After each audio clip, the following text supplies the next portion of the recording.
This is for educational use only. Our group grants permission for our instructor, Mr. Roldan Ardines, to use this as an educational material. No copyright infringement intended. So, hello everyone, we are Group 3. Before we talk about the global city, let's review the learning objectives. So, first objectives is identify the attributes of the global city, and the second objectives is analyze how cities serve as engine of globalization. A global city refers to a major urban center that plays a crucial role in the interconnected world we live in today. It is not just a large or populated city, but one that influences international economics, politics, and culture. A global city acts as a command center for global operations. It is where major financial decisions are made, where multinational companies establish their headquarters, and where innovation and communication thrive. The concept of global city was first introduced by Saskia Sassin in 1991, who defined it as a city that served as a key node in the global economic system. According to her, these cities are not isolated places but are connected through a complex web of trade, finance, communication, and technology. They manage and control global activities such as the movement of capital, goods, and information across borders. Global cities are often home to international corporations, financial institutions, and cultural industries that influence global trends. For instance, New York dominates finance and media, London leads in international banking and education, and Tokyo stands out in technology and innovation. These cities are also centers for diplomacy, education, and cultural exchange, making them powerful symbols of globalization. What makes a city global is not only its economic strength but also its ability to connect local and international communities. Through technology, global cities allow people from different countries to communicate, work together, and share ideas instantly.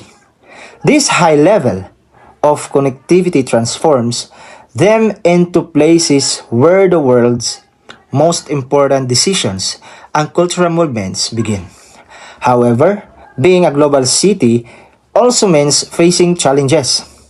As these cities grow, they must manage issues such as urban equality, overcrowding, and environmental stress.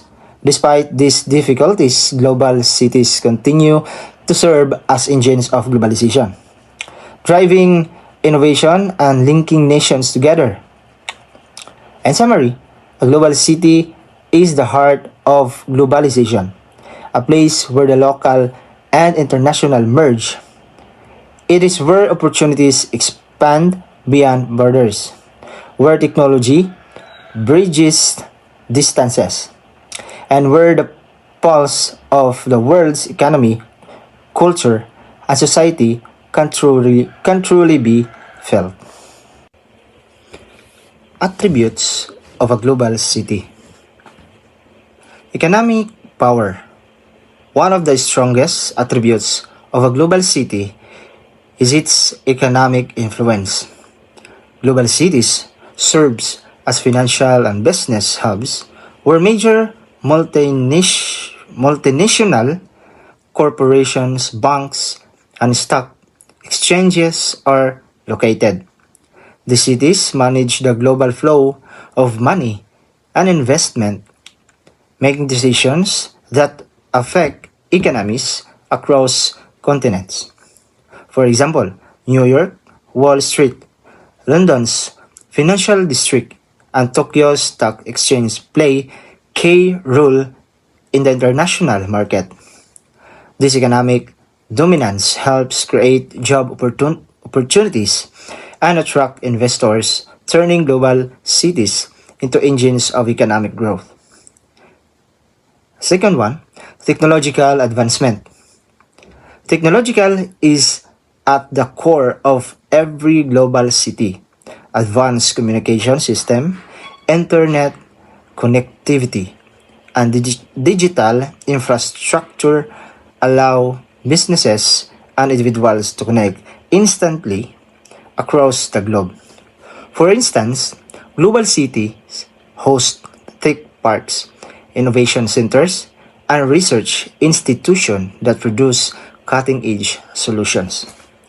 This technological age allows cities like Singapore, Seoul, and San Francisco to maintain competitiveness and attract global industries. The third one, cultural diversity. Global cities are melting pots of cultures, languages, and traditions. People from different backgrounds come together to work, study, and live, creating a multicultural environment. This diversity leads to creativity and innovation because it allows the exchange of different perspectives and ideas. In global cities, you'll find international restaurants, festivals, and art scenes that reflect this blending of cultures. The next one is the infrastructure and connectivity. Modern infrastructure such as airports, ports, roads, and digital networks connects global cities to the rest of the world. Efficient transportation and communication system enable the movement of people, goods, and information at a global scale. Cities with strong infrastructure like Dubai or Hong Kong can easily host international trade and tourism, reinforcing their global rules. The next one is the political and social influence. Global cities often serve as decision-making centers for governments, global organizations, and non-governmental institutions. Many global issues, from climate action to trade agreements, are discussed and decided within these cities. These influence global governance and shape policies that affect the international community. The characteristics of a global city.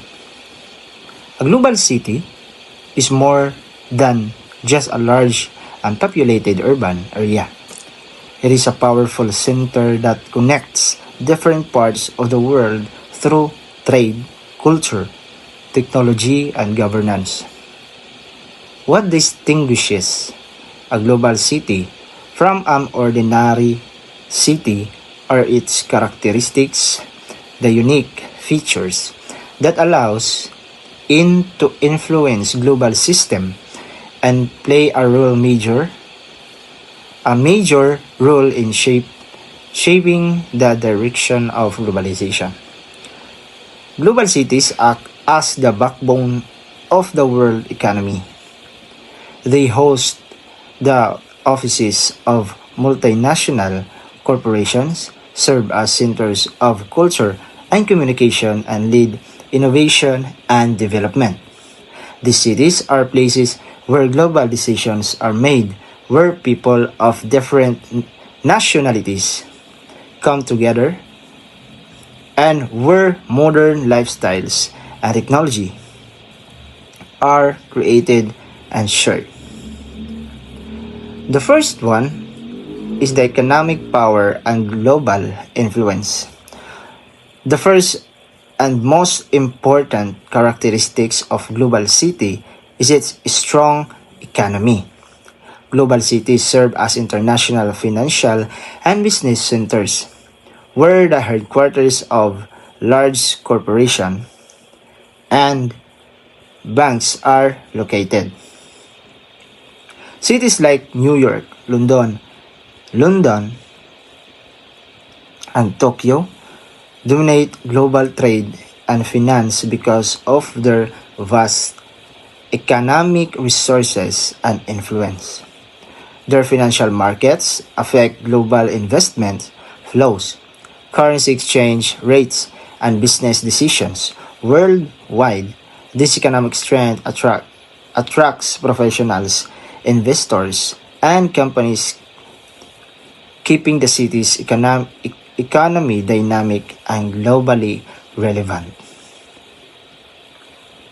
The second one, advanced infrastructure and technology.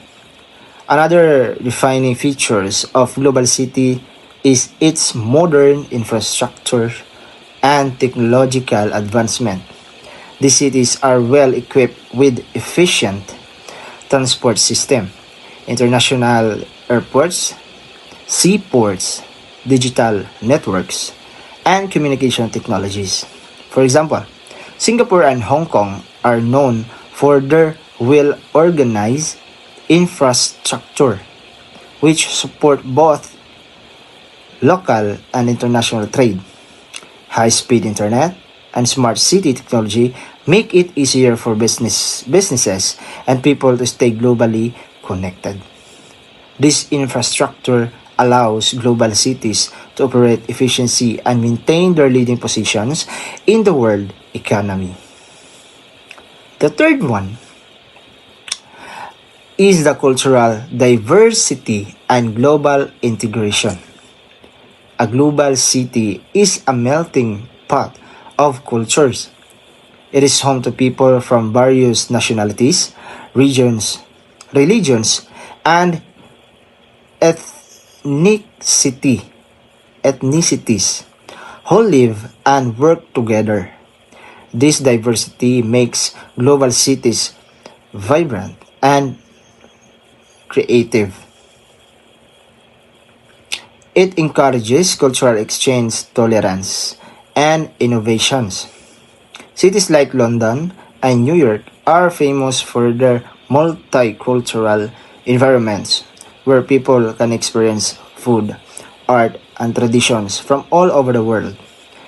This diversity doesn't just enrich culture, it also boasts innovation as different ideas and perspectives come together to solve global challenges.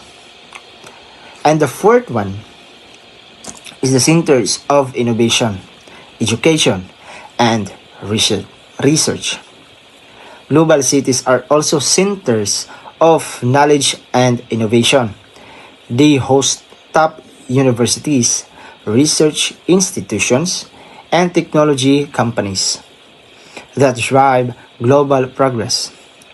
For instance, Tokyo and San Francisco are known for their advancements in science and technology, while Paris and London are recognized for excellence in arts and education.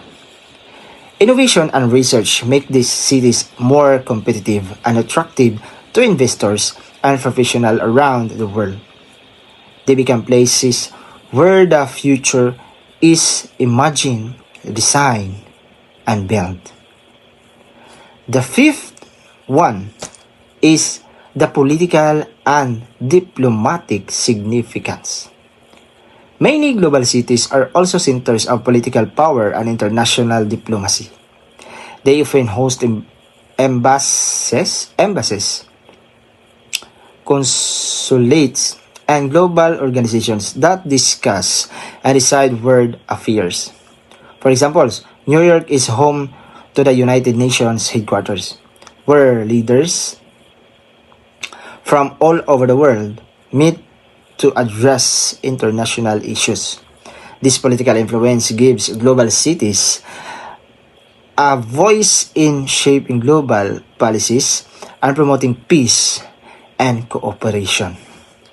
Good day everyone. Today I'm going to discuss about global cities, their examples, and the challenges they face. So first, what is global city? A global city is a place that plays in an important role in connecting different parts of the world through business, technology, culture, and communications. These cities are centers of economic activity, innovation, and international influence. They are important because they help countries participate in globalization, which means the world becoming more connected.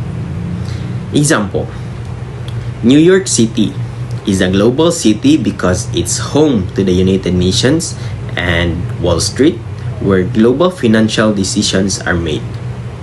Second one is London.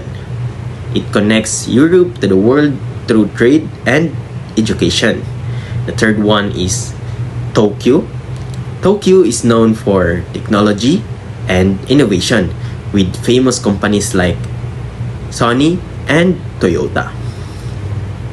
The cities in the Philippines, in our country, the main city is Manila, the capital of the Philippines. It's the center of government, international business, and transportation. But we also have emerging cities such as Cebu. Cebu is a hub for tourism, shipping, and BPO industries. Davao known for being clean, organized, and a growing business center in Mindanao. Bacolod is recognized for its IT industry and City of Smiles culture. These cities attract investors, tourists, and new technologies, helping the Philippines connect more with the global economy. Local innovations examples. Aside from cities, we also have local companies and startups that shows our growing global presence. Example is Rappler, a digital news site with international reach. Education.ph connects students to schools and scholarship even abroad. Shine OS, a local health system that's being used internationally. These innovations shows that Filipinos are part of the global progress. Challenges of global city. While global cities bring development, they also face serious problems. So, first, the urban inequality. The gap between the rich and poor gets bigger. Example, in Metro Manila, some people live in luxury condos while others live in the slums. Number two is overpopulation. Too many people causes traffic, overcrowded public transport, and lack of space. Example, EDSA traffic in Manila is one of the worst in Asia. The third is pollution. Factories and vehicles cause air and water pollution. Example, the Pasig River became heavily polluted due to industrial waste. The fourth problem is housing problems. Prices of land and rent go up, making it hard for low-income families to afford decent homes. The fifth one is waste management. Cities produce too much garbage. Example, the overflowing landfills and flooding caused by uncollected waste. Six is the social tensions. People from different backgrounds sometimes clash because of the cultural and economic differences. The Global Village theory was introduced by Marshall McLuhan, a Canadian media theorist who explained how modern communication technology makes the world more connected and smaller. Through television, the internet, and social media, people from the different parts of the world can share information instantly as if they were living in a small village. This theory highlights how globalization and technology unites people and culture despite the physical distance. First is the meaning of global village. The world functions like a single community where people interact and share ideas through media and technology. Second, the rule of communication. Advance in technology allows real-time communication across borders, shaping culture, politics, and businesses. Third is cultural exchange. People can gain awareness and understanding of the other culture through media and global interaction. Fourth is impact of global cities. Global cities become center of communication, linking people worldwide and promoting cultural integration. The global village theory reminds us that as technology connects the world, our action and ideas can influence others globally, making communication and responsibility more important than ever. The term global village describes how the world has become more interconnected through modern communication and technology. It means that even if true people live in different countries and culture, they can still interact instantly through media, the internet, and the global network. This idea shows the distance of border are becoming less important as people share information, culture, and experience across the world. The key points are origin of the concept, introduced by Marshall McLuhan to explain how technology brings people closer together, like living in a small village. Second is technology and media. The internet, social media, and digital communication allow fast and constant global interaction. Third is cultural connection. People can experience and learn about other nations' culture, belief, and lifestyle. Fourth is effect on society. Creates global awareness, unity, and cooperation, but also spread global issues such as misinformation, cultural homogenization, and fifth is relation to global cities. Global cities act as a center of communication and innovation that makes the global village possible. The global village shows how technology turns the world into connected community where information, culture, and ideas travel freely among people everywhere. The global village theory developed by Marshall McLuhan explains how modern communication technologies like televisions, radio, and the internet make the world more connected. As if it were one small village through instant information sharing, people across the globe can experience the same events and exchange ideas in real time. This connection promotes cultural integration, strengthens globalization, and allows global cities to serve as centers for spreading innovations and communications. Overall, the theory shows how technology unites humanity into one global community, where distance and time are no longer barriers. The attributes of a global village. The global village represents a world where people are connected through modern communication and technology. This global connection has distinct attributes that show how society now interacts, learns, and works beyond borders. These attributes reveal how globalization and technology have made the world more unified, interdependent, and aware of shared issues. First is instant communication. People can exchange information in real time, breaking barriers of distance and time. Example of this is people can now use phones, video calls, and chat to talk anytime, anywhere. Second is cultural exchange. Different cultures interact, leading to greater understanding and appreciation of global diversity. Nowadays, people share music, food, and tradition through social medias. Third is shared awareness.